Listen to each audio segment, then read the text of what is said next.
Bonjour à tous, alors aujourd'hui je vous propose donc un exercice à destination des terminales spécialité maths. On est dans la recherche de primitives et ici un type de fonction particulier, celles qui peuvent se mettre sous la forme donc u' multiplié par u puissance n. D'accord? Donc avant de faire l'exercice, petit point de cours. Je vous rappelle qu'on a appris à dériver. On a appris à dériver les fonctions du type u puissance n, avec u dérivable et n un entier naturel. Quand on dérive ça, on sait que ça fait n u', u puissance n moins 1. Eh bien, on va se servir de ça pour essayer d'imaginer ce que ça peut être une primitive de u', u puissance n. Qu'est-ce qui peut, en dérivant, donner u' fois u puissance n? Eh bien, c'est tout simplement déjà u à la puissance n plus 1. Quand on dérive u puissance n plus 1, ben regardez, on a n plus 1 fois u' fois u, n plus 1 moins 1, donc un. On a presque u', u puissance n. On a juste n plus 1 en trop en coefficient. Donc on remarque que si on dérive 1 sur n plus 1 fois u puissance n plus 1, eh bien là on tombe exactement sur u' fois u puissance n. Et c'est cette formule-là qu'on va apprendre pour la recherche de primitives. On va donc apprendre qu'une primitive de u', u puissance n, c'est 1 sur n plus 1, u puissance n plus 1. Tout de suite, un exemple avant de faire les 6 de l'exercice. Imaginez qu'on doit avoir par exemple x carré plus 2x moins 3 à la puissance par exemple 3. Et ici devant, on aurait 2x plus 2. Mais qu'est-ce qu'on remarque? À condition, ici donc, de considérer que u de x, c'est x2 plus 2x moins 3. On remarque que devant, on a par exemple u', et donc vous avez devant vous quelque chose sous la forme u', u puissance 3. Et donc, ici, si j'appelle ça petit f de x, eh bien, une primitive grand f, ça sera donc, d'après le cours, 1 sur 4 u puissance 4, c'est-à-dire 1 quart de x2 plus 2x moins 3 puissance 4. Et effectivement, vous pouvez vérifier, quand on dérive ça, et on sait bien le faire, on aura 1 quart, qui déjà était là, il traîne là. Ensuite, on dérive x2 plus 2x moins 3 puissance 4. J'aurai donc 4 fois la dérivée de x2 plus 2x moins 3, 2x plus 2, fois donc x2 plus 2x moins 3, à la puissance maintenant 3. Et c'est exactement ce qu'on avait, vous voyez, parce que le 1 quart et le 4, ici, ils vont se simplifier. Il me reste donc bien 2x plus 3 fois x2 plus 2x moins 3 au cube. Donc le travail va être en fait de reconnaître cette forme-là. Alors souvent, on a un produit. La plupart du temps, évidemment, on a un produit avec un des membres qui va être u', un des facteurs qui va être u', et un autre qui sera u à la puissance n. Alors quand c'est u puissance 2, u puissance 3, on le repère vite. Le petit cas vraiment particulier, le plus dur à reconnaître, c'est quand on a du carré. Si on a par exemple u', une primitive de u', eh bien, ça sera 1 demi de u carré. Effectivement, quand je dérive 1 demi de u carré, on a donc 2 u' fois 1 demi, on a donc u'. C'est la plus difficile, celle-là à avoir. Quand on a des u au cube, u puissance 4, on sait à peu près quoi chercher. On démarre tout de suite avec la fonction donc telle que f de x est égale à 2x fois x2 plus 1 sur r. Bon, le domaine ici n'est pas très intéressant, c'est vraiment la recherche de la primitive qui m'intéresse. Ici, il n'y a pas de puissance. Par contre, ce qu'on peut remarquer, c'est que 2x, c'est la dérivée de x2 plus 1. D'accord? Donc ici, à condition de considérer que x2 plus 1, c'est u de x, vous avez devant u'. On a bien quelque chose, soit u' fois u puissance 1. Et donc une primitive, alors dans tout exercice, je les appellerai grand F, et bien ça sera donc 1 demi de u carré, c'est-à-dire 1 demi de x plus 1 au carré. Et vous pouvez toujours vérifier en dérivant que ça donne bien ça. D'accord? Toujours important de savoir comme ça dériver rapidement de tête. Donc quand on dérive, vous voyez, ça fait ce 1 demi. Ensuite, on dérive x2 plus 1 au carré. On dérive comme si c'était u carré. Donc, quand on dérive un u carré, on a 2 u', u Donc ici, j'aurai 2 fois la dérivée de x de plus 1 fois 2x fois x carré plus 1. Vous voyez bien que le demi-2 se simplifie. Il me reste effectivement 2x fois x2 plus 1. Deuxième.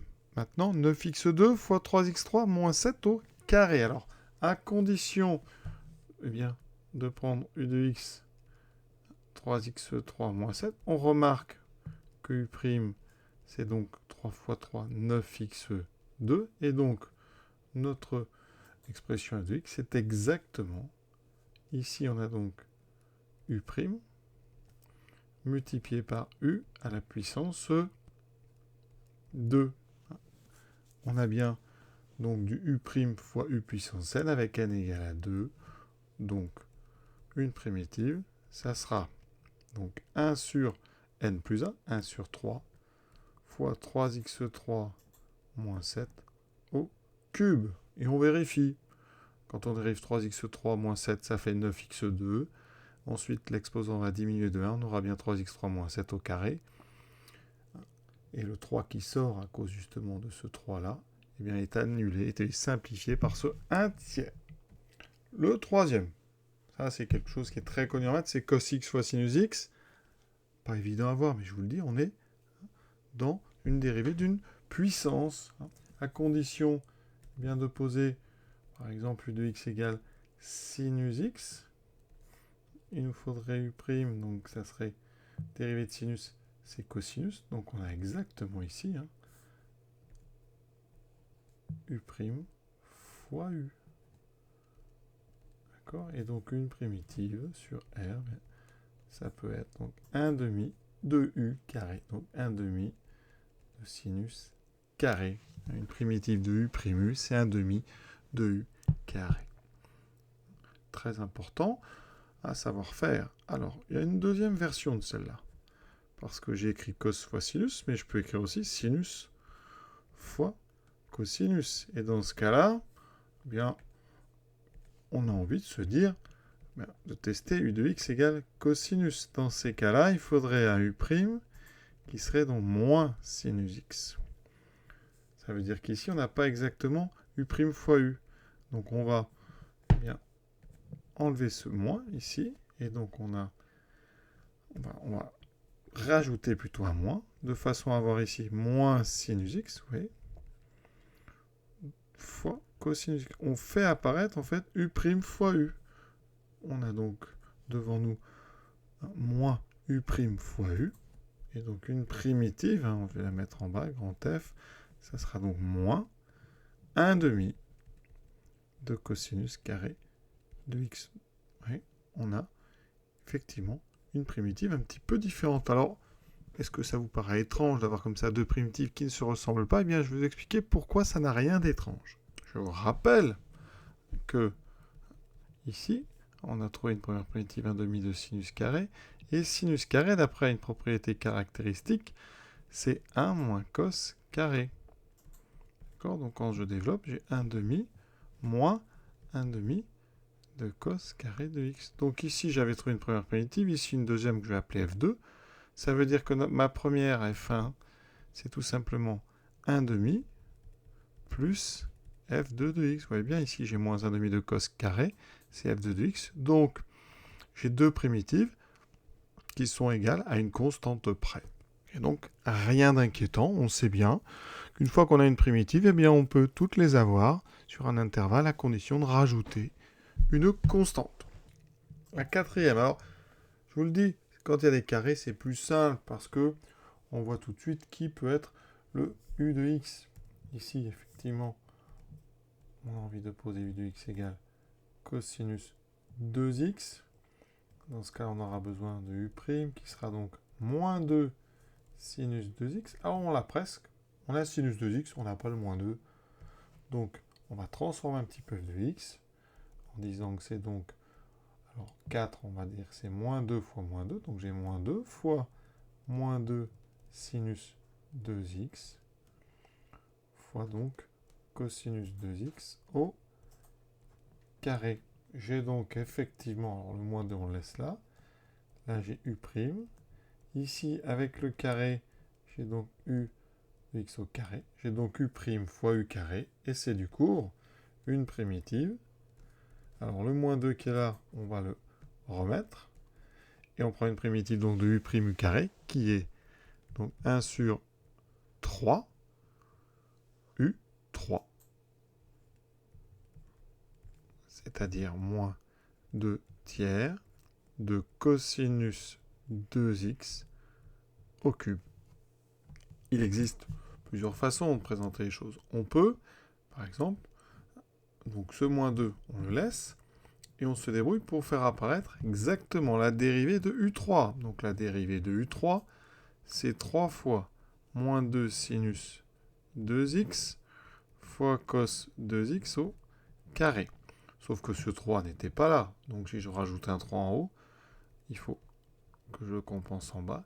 Vous voyez qu'ici, on a exactement moins 2 sur 3 multiplié par la dérivée de cos 2x au cube. Et donc, la primitive, enfin une primitive, ça sera moins 2 tiers fois une primitive donc de ceci, c'est-à-dire moins 2 tiers fois cos de 2x au cube. Cinquième question. Alors là, on va parler de logarithme. Ici, on est évidemment, puisqu'on a ln de x sur des nombres strictement positifs, 1 sur x fois ln, ça c'est culturel, on va dire, il faut le connaître, l'avoir vu, et après, une fois qu'on l'a vu une fois, je crois qu'on ne l'oublie plus. ln de x, on va considérer que c'est u de x. U', vous savez, la dérivée de ln de x, c'est 1 sur x. Donc là, on a exactement u' multiplié par u. On a déjà dit, une primitive de ceci, c'est 1/2 fois donc u de x au carré. C'est donc 1/2 de ln de x au carré. Sixième question, donc f de x exponentielle fois 2 moins exponentielle x au cube. Alors on va poser, là on a un cube, c'est vraiment les situations les plus simples.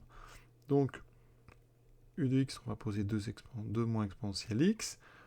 Il nous faudrait un u' donc égal à moins exponentielle x. Alors on l'a presque, ça tombe bien. Ça veut dire qu'ici, f de x, alors il nous faut un moins. Donc on va rajouter en fait un moins. Je vais le mettre ici, de façon à pouvoir ici, dans ma parenthèse, mettre moins e de x, multiplié donc par ceci. On a donc exactement moins u' u cube, donc une primitive. On va garder le moins. Il va nous manquer, donc c'est du cube, donc il nous fera un quart. 2 moins exponentielle x puissance 4. Et effectivement, quand je dérive ça, j'ai bien 4 qui sort en haut qui va se simplifier avec ce 1 quart. On a le moins exponentielle x. Avec ce moins-là, ça fera plus exponentielle x. Multiplié par 2 moins exponentielle x puissance 4. Et donc, on a terminé cette série de 6 exercices. 6 primitives, voilà. On en fera bien sûr d'autres. C'est important de se familiariser avec ce genre de choses. La difficulté, c'est vraiment les coefficients, les signes qui traînent à régler à chaque fois. Voilà. À très bientôt. Bonne fin de journée à tous.